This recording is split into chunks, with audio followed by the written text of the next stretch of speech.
for those of you who continuously try to justify the idiocy that comes out of this guy's mouth. And I generally don't talk in terms of idiocy and stupid and that kind of stuff. But at this point, we are at a dangerous point. To show you that it can be done, and I don't want to hear about Sweden, because Sweden, the numbers are not correct. Let's not talk about Sweden, but I'll talk about it when I hit the room.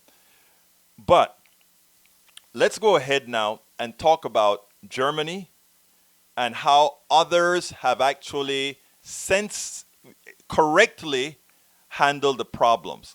Why our president is directly responsible for tens of thousands of Americans, and for that, why it is time to use the 25th Amendment. All those folks around him know he's a psychopath. All of those people that serve with him knows he's a psychopath. It is time to use the 25th Amendment, Clause 4, to get him to hell out of there. And I've been saying this now for the last several days. I hadn't articulated on air, but I'll show you that in a minute. But check out how it is supposed to be done.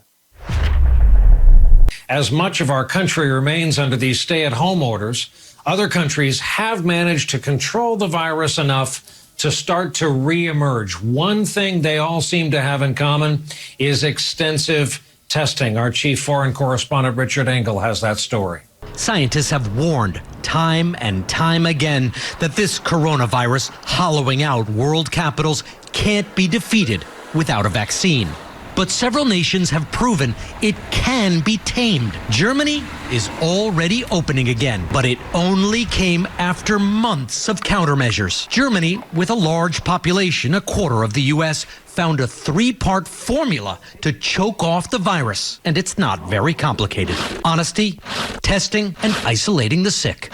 While President Trump downplayed the virus as just a nasty cold in the early weeks, it's a little like the regular flu that we have flu shots for. Chancellor Angela Merkel took the exact opposite approach, leveling with Germans in March that 70% of them could become infected. Germany began testing extensively. By now, it's tested twice as many people per capita as the United States. And that wasn't rocket science either. The tests aren't complicated to make, and they've been available internationally for a while. In early March, I visited a lab in Germany. A company called QIAGEN was making.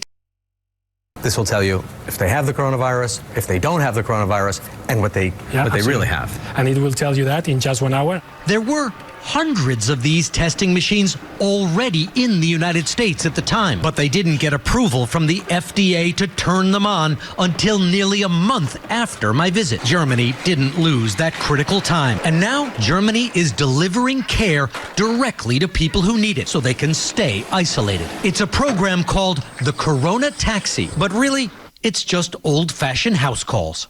And it's not just Germany. South Korea and the United States had their first confirmed COVID cases on the same day in January. Yet by March 8th, South Korea had done 700 times more tests per capita than the United States, which only recently caught up. And South Korea has been doing aggressive contact tracing using mobile phones and making the data available so people know where the hotspots are. Right now, across the street, there would be a store that the patient had visited on April 4th. The United States these days reports tens of thousands of new virus cases a day. South Korea today reported 8.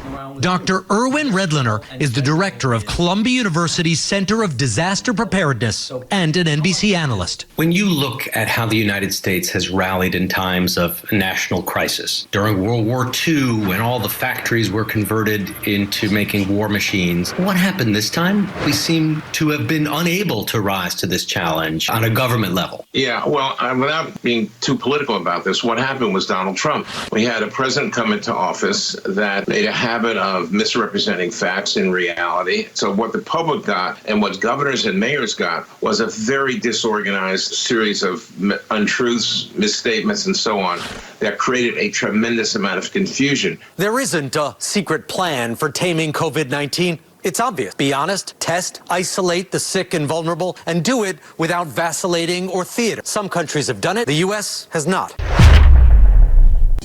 Some countries have done it. The U.S. has not. I'm Egberto Willies, host of Politics Done Right, an independent news program. I post several news videos of interest every day. I ask you so kindly to subscribe to my channel, and please leave me some comments. Thank you very much.